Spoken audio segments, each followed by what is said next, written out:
than on others. The judiciary and the media have a far greater responsibility in protecting our constitution than do normal citizens. History will not be kind to you, your lords and ladyships, if you falter. To every Chief Justice of India, past and present, I say this: yours is not to worry about your personal legacy. Yours is not to take directions from God. Yours is not to have a private family function turned into a televised circus with the political executive. The Constitution is your only God. The Constitution should be the only Atithi who should be in your home as your Deva. Attention-seeking divas do not leave legacies. Upholders and protectors of our basic sovereign rights will only be remembered. To the media, I say, you play a huge role in guaranteeing our democracy's survival. किसी कीमत पर अब खत्म नहीं होने पाएगा। आपको बहुत-बहुत धन्यवाद। जी धन्यवाद। बैठिए। महुआ मोइत्रा जी। Thank you, Madam Chairperson. Thank you, Madam Chairperson. Just at the onset, I have 18 minutes of allotted time by my party. Honorable Chairperson, sir, Madam, I stand today on behalf of my party, the All India Trinamool Congress, to speak on the 75th anniversary of our Constitution. A Constitution that is not merely a book, but indeed the life and the soul of our nation.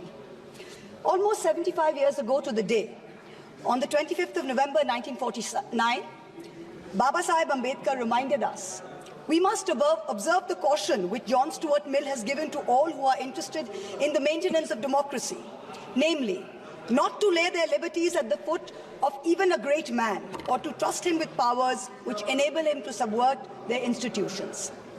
This nation was made by great men and women, but the real challenge before us today is ensuring that no one man should believe he's greater than the nation and that he is above the principles of the Constitution.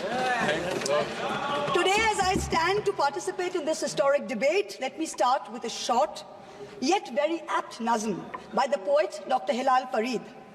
I trust the truth and the irony in his words will not be lost on anyone. Mubarak ghadi hai, kal sach dhaj kar, makeup rach kar, खूब जच कर देखो उसका मंच पर आना, किताब संविधान की आंखों से लगाना और फरमाना, मैं शीश को झुकाकर इस किताब को मन में बसाकर ईश्वर की शपथ लेता हूँ। रात ढलने दीजिए, दिल बदलने दीजिए, कल तलक ये बेवफा सितमगरों का बादशाह सब भूल जाएगा, नफरतें उगाएगा, दूरियां बढ़ाएगा, रोज संविधान की धज्जियां उड़ाएगा। मगर जो आज महफिल सजी है यही मानती है कि हीरो वही है, मुबारक घड़ी है। For the past 10 years, a very large number of people in this country have felt that संविधान खतरे में है. Our constitution is in danger. As responsible public representatives, it is imperative that we actually put this to the test and check if this is just fear-mongering by us, as the ruling party would have us believe, or indeed is the constitution framework imperiled. As Professor Tarun Khaitan explains, there are three broad tests to check if the political executive is constitutionally accountable, three checks for the country to remain democratic over time. So let's see how our country is faring on these three checks. The first is direct electoral accountability to the people. The second, there is accountability to the judiciary and other fourth branch institutions. And third, there is accountability rendered by the media and civil society as watchdogs of the citizenry at large. The ruling party has the right to influence policies over a large range of matters. You cannot take away that prerogative, but it cannot usurp power in a way that kills constitutional rights for the rest of us. This government, this ruling party, when confronted with this charge, uses only one defense. What about Mrs. Gandhi's emergency? Yes, that was a full frontal attack on democracy. No question about that. But we saw it for what it was. This government's modus operandi has been indirect and creeping, an incremental systemic assault for the past 10 years. The Modi government has consistently sought to erase the distinction between the party and the state by undermining and capturing all the mechanisms that seek executive accountability. It is killing our constitution by 1,000 cuts. I'm going to point out a few of the particularly bloody cuts. In the first test, democracies seek electoral accountability from the political executive. Measures such as electoral manipulation, voter disenfranchisement, biased campaign finance over time give the ruling party an unfair advantage. Voter disenfranchisement has reached epic proportions in India. In the past general elections, as well as in the recent by-polls in many BJP-ruled states, there were widespread, documented, caught on television cameras, caught on mobile phones, instances of voter suppression, from names missing to electoral rolls, by police used to threaten, beat and intimidate voters. We saw it in Rampur, we saw it in Sambal. Entire localities were being forced to stay home. Another aspect is the largely targeted exclusion of a hated minority by a prejudiced majoritarian state, creating a whole section of second-class citizens whose rights are less equal than others.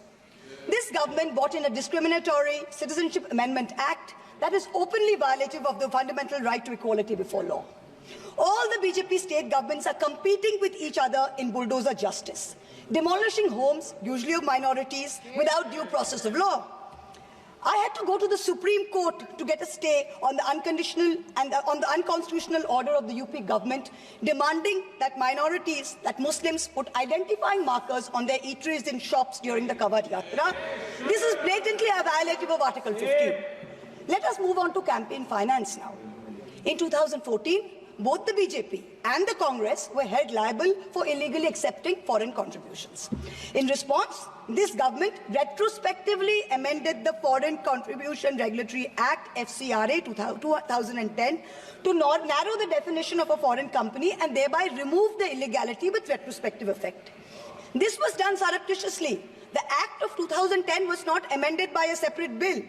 It was done via clauses slipped into the Finance Act 2016 and the Finance Act 2018. The amendments not only legalized foreign funding of political parties, they also created a new funding vehicle called electoral bonds. In 2017-18, the BJP got 97.7% of funds that were legalized by surreptitious changes to the campaign finance laws. When the electoral bond numbers came out earlier this year, we saw that the BJP had between 54 and 57% of the total amount raised in the past 6 years.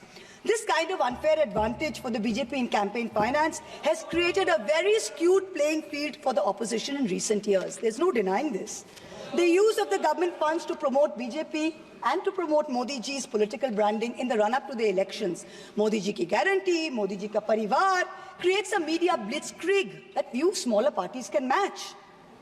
For a free and fair electoral process, a neutral referee is necessary. So in addition to electoral accountability, our constitution lays down a second check of institutional accountability, where the government is scrutinized by the judiciary and by various fourth branch institutions, such as the Election Commission, the Vigilance Commission, a human rights watchdog, an anti-corruption body. The appointment mechanism of these fourth branch institutions, along with their functional autonomy, is what keeps them independent. What has this government done? This government willfully defied the spirit of the Supreme Court ruling on the Election Commission's independence by replacing the Chief Justice of India on the selection committee with a government-appointed minister. So you have a 2-to-1 majority. Prior to Modi ji becoming Prime Minister, how often did we hear of an election commissioner not filling their full term? Ever since this government has come in, 2 election commissioners have inexplicably quit before their terms have ended. The 2024 elections saw egregious violations of the Model Code of Conduct by the BJP, and specifically by the Prime Minister, which an eager and compliant commission blatantly ignored. But even the smallest violation by an opposition party saw the ECI taking prompt, stringent action. For free and fair elections, just like justice must not only be done, but must also be seen to be done. So public trust in democracy has to be restored by this election commission. We've jokingly started calling it the Modi ji Code of Conduct. Other institutional bodies have been similarly compromised. Appointments to the National Human Rights Commission have been widely criticized, especially of Justice Arun Mishra and others close to the establishment. This is a judge who, while in office, heaped praise on Modi ji, calling him an international visionary who thought globally and acted locally. And lest the Treasury benches claim this assessment is a biased one, please remember, it is precisely this kind of appointments that have undermined the independence of the NHRC, so much so that the NHRC has lost its UN accreditation. The NHRC can no longer represent India or vote at the UN Council of Human Rights. Allow me to turn to a simple instance of what human rights under the rule of law means. The right to bail. The erstwhile outgoing Chief Justice of India waxed eloquent recently about how the right to bail has been granted during his tenure for all. A range of under-trials, from A to Arnab to Z for Zubair. His alphabet, unfortunately, seems abbreviated because it did not include G for Gulfisha Fatima, didn't include H for Hani Babu, didn't include K for Khalid Safi, didn't include S for Sharjul Imam, and U for Umar Khalid, and countless others. The former Chief Justice made it a point to say that the Supreme Court is not meant to act like the political opposition. We in the political opposition don't need the Supreme Court to do our job. We are not asking it to. But what troubles us is that some members of the higher judiciary appear to be doing their best to compromise the independence and integrity of our constitutional courts. I do not think that the framers of our constitution ever imagined a scenario where judges would rely on private conversations with God to write judgments, rather than on objective logic, on reasoning, and on the law and the Constitution. The Honourable Defence Minister in a speech this morning mentioned the courage of the late Justice H.R. Khanna to dissent in 1976. May I remind everyone that Justice Khanna lived for 32 years after 1976 under a largely Congress regime, long enough to write his autobiography, which the minister quoted from. Unlike poor Justice Lohia, who's resting in peace long before his time. Delays in filling vacancies in the Central Information Commission is denying citizens their right to information. Currently, the CIC has only 3 commissioners, including the chief, instead of the mandated 10, and has 22,000 pending appeals filed by people against the denial of information by this government. The third dimension of executive accountability is discursive accountability. Citizens in a democracy expect their government to be able to justify their actions by way of public discourse with civil society. This government on a daily basis is pursuing unconstitutional methods of restricting freedom of the press and freedom of speech. Its ill-conceived amendments to the IT rules to create fact-checking units was recently struck down by the Bombay High Court as being violative of Articles 14 and 19 of the Constitution. The latest UP police cases against fact-checker Mohammad Zubair, when the UP police is invoking de facto sedition against a fact-checker who is documenting hate speech. This is preposterous. I am one of the petitioners challenging the constitutionality of the sedition law, and the Supreme Court has very clearly stated that no coercive action will be taken on alleged sedition cases till the matter is decided. Yet the government doesn't stop. The Bharatiya Nyaya Samhita, which the ruling party brought in last year when most of the parliamentarians were suspended, they said we are dropping sedition, but you also replaced it with a far more draconian Section 152. There's also something else which we all need to think about. The BNS for the first time adds terrorism as a punishable offence and defines it as an act that intends to threaten the unity, integrity and security. So the crime of terrorism is no longer anchored in an actual act. It's anchored in an intent or a thought. This means that from now onwards, the parents of disappearing Kashmiris or disappearing Manipuris who are protesting peacefully in a park can be accused of being terrorists. What they do or do not do in that park while they assemble is besides the point. As long as a police officer is convinced that they have the intent to do something, they can be terrorists. This makes terrorism a thought crime. Madam Chairperson, this is closer to the letter and spirit of the dystopian reality in George Orwell's 1984 than it is to the Constitution of India. Let me turn to how the policy of 1,000 cuts has damaged our institutions. Institutions like the Enforcement Directorate and the CBI have turned into extortionist departments for the government. 14 political parties approached the Supreme Court against the coercive criminal actions of these two agencies. 95% of cases by these two agencies are against opposition politicians. Since 2014, 25 opposition leaders facing corruption have crossed over to the BJP. 23 of them have got reprieves. 3 cases are closed. 20 cases are stalled. For years, the CBI was used to put pressure on NDTV and its promoters via a bogus case. Now that the channel's been captured, it's been sanitized, CBI says that there was never any case to start with. Airports and large infrastructure have been captured by crony capitalists by similar misuse of the ED and the CBI. In a cooked-up case against me, the CBI is wasting precious time and resources looking for a scarf and lipstick that a friend gifted me.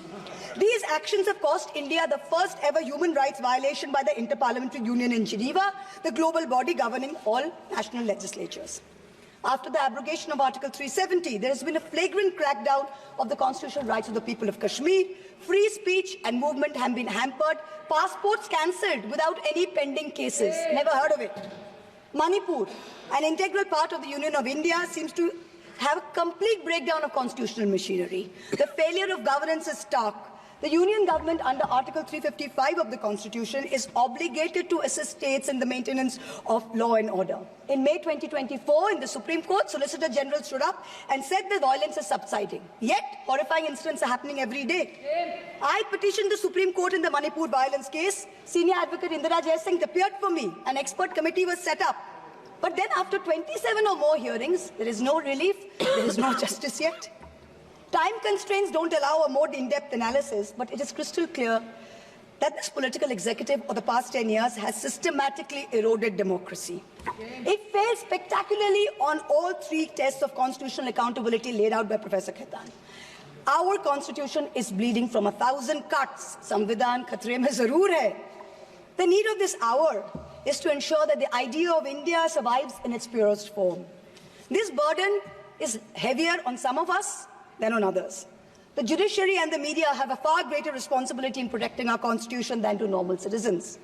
History will not be kind to you, your lords and ladyships, if you falter. To every Chief Justice of India, past and present, I say this: yours is not to worry about your personal legacy.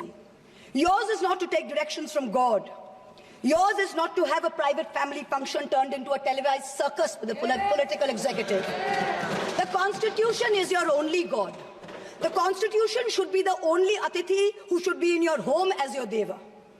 Attention-seeking divas do not leave legacies. Upholders and protectors of our basic sovereign rights will only be remembered. To the media, I say, you play a huge role in guaranteeing our democracy's survival.